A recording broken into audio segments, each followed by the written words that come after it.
Hello everyone, this is Razor, and I will be going over my first impressions of the new Transformers game, Fall of Cybertron. Having previously got my hands on this puppy about a month ago at Comic-Con, the demo is now available for download on the Xbox Live Arcade, so if you want to give it a try yourself, you can go ahead and do that. It gives you a level of campaign mode as well as the multiplayer.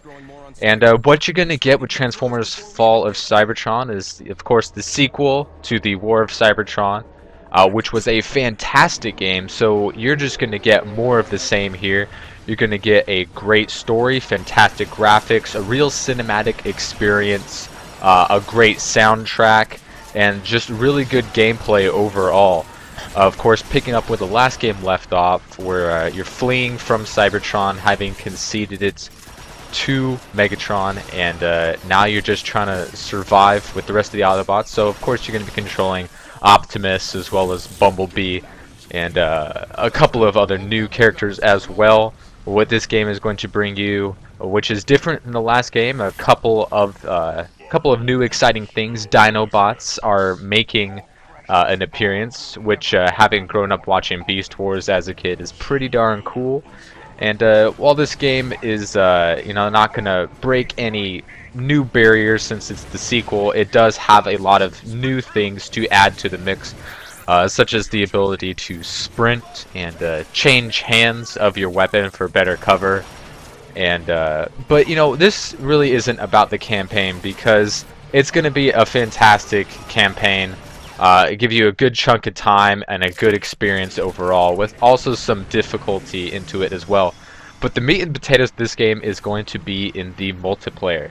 The multiplayer in War of Cybertron was surprisingly fantastic. Outside of, in my opinion, Call of Duty, Battlefield, and Halo, Transformers War for Cybertron and Fall for Cybertron are going to give you the best multiplayer experience online, and I truly believe that. Having put in plenty of hours into the first game, it's just a fantastic multiplayer.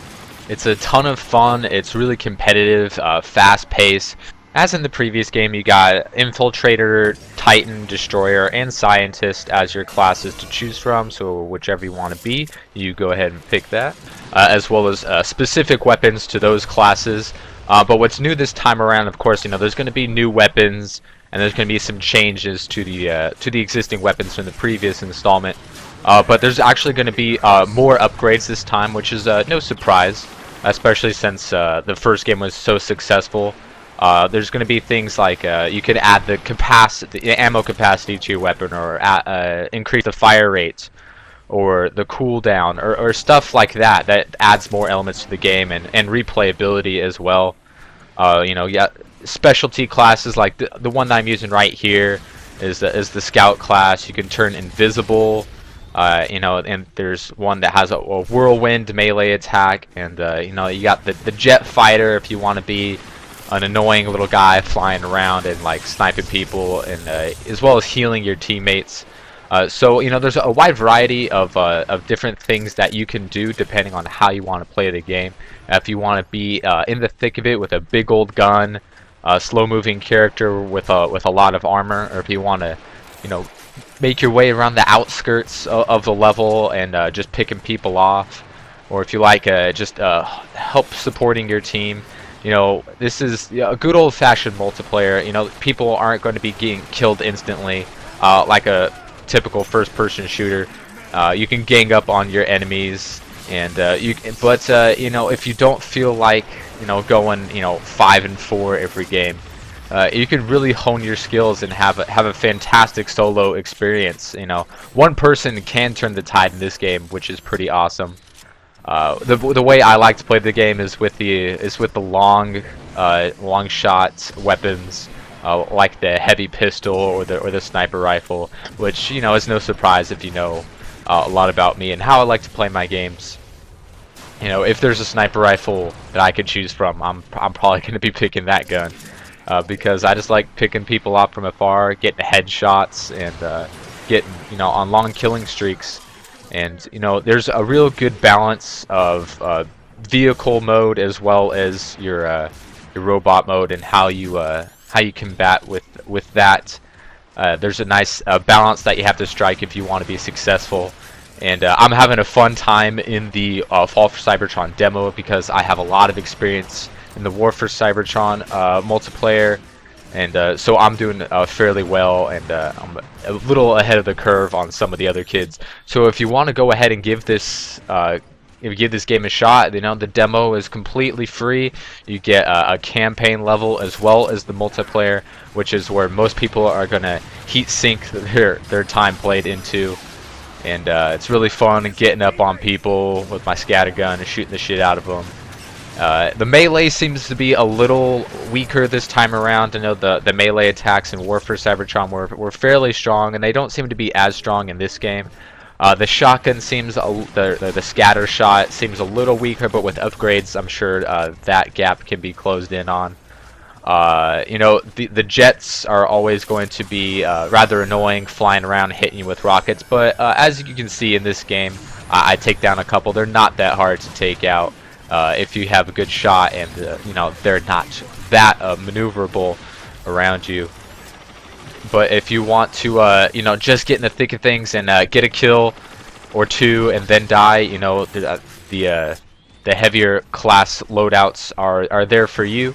And if you like more strategic kind of gameplays, this scout guy is one of my favorite dudes to use.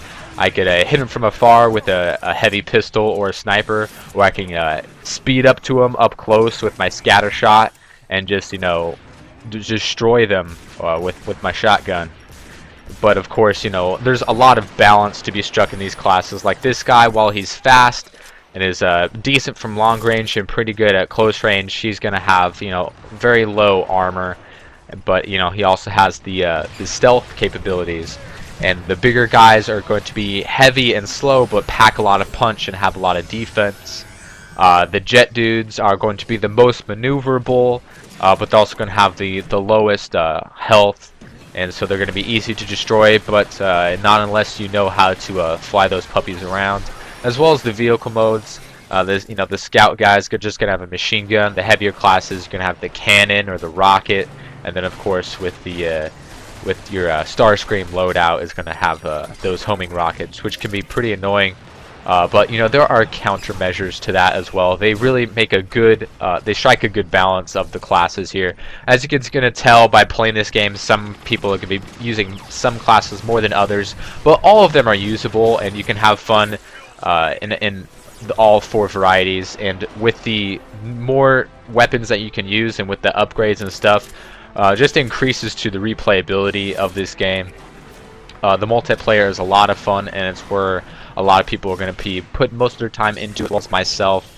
I'm definitely going to try to get this game as early as I can, and try to get a leg up on people in the multiplayer by playing it rather quickly and getting up all my upgrades real quick at the start. And just have a ton of fun that way. Maybe I'll post a couple on my channel if I feel like it, or if you guys want to. And be sure to stay tuned for more first impression videos like this of games that I have got to play at Comic-Con. I still have Need for Speed Most Wanted to go over, Tomb Raider in the pre-beta stage, as well as a couple others.